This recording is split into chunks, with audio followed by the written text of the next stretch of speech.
અંકલેશ્વર નગરપાલિકાની આગામી ચૂંટણીને ધ્યાનમાં રાખીને તંત્ર દ્વારા સઘન તૈયારીઓ પૂર્ણ કરી દેવામાં આવી છે।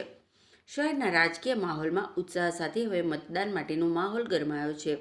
કુલ 9 વોર્ડની 36 બેઠકો માટે અંદાજે 100 ઉમેદવારો મેદાનમાં ઉતર્યા છે, જેના કારણે આ વખતે ચૂંટણીમાં કટોકટીનો મુકાબલો થવાની શક્યતા છે। મતદાન પ્રક્રિયા સુચારુ રીતે પૂર્ણ થાય તે માટે તંત્ર દ્વારા વિશેષ આયોજન કરવામાં આવ્યું છે।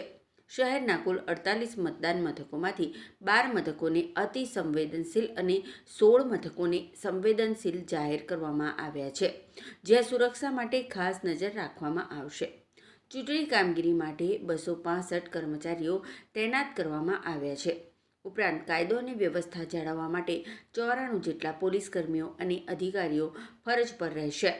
આ ચૂંટણીમાં કુલ 47,624 મતદારો પોતાના મતાધિકારનો ઉપયોગ કરી શકશે।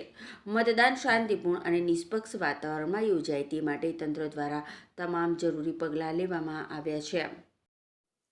અંકલેશ્વર નગરપાલિકા સામાન્ય ચૂંટણી 2026 જેમાં કુલ 9 વોર્ડ આવેલા છે અને બેઠકોની સંખ્યા 36 છે અને અત્યાર સુધીમાં બધી તૈયારીઓ થઈ ગઈ છે।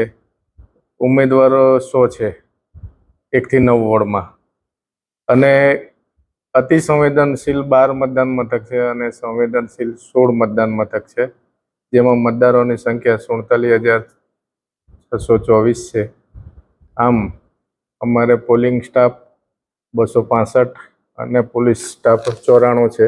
બધી તૈયારીઓ થઈ ગઈ છે અને ચૂંટણી કરવામાં આવશે।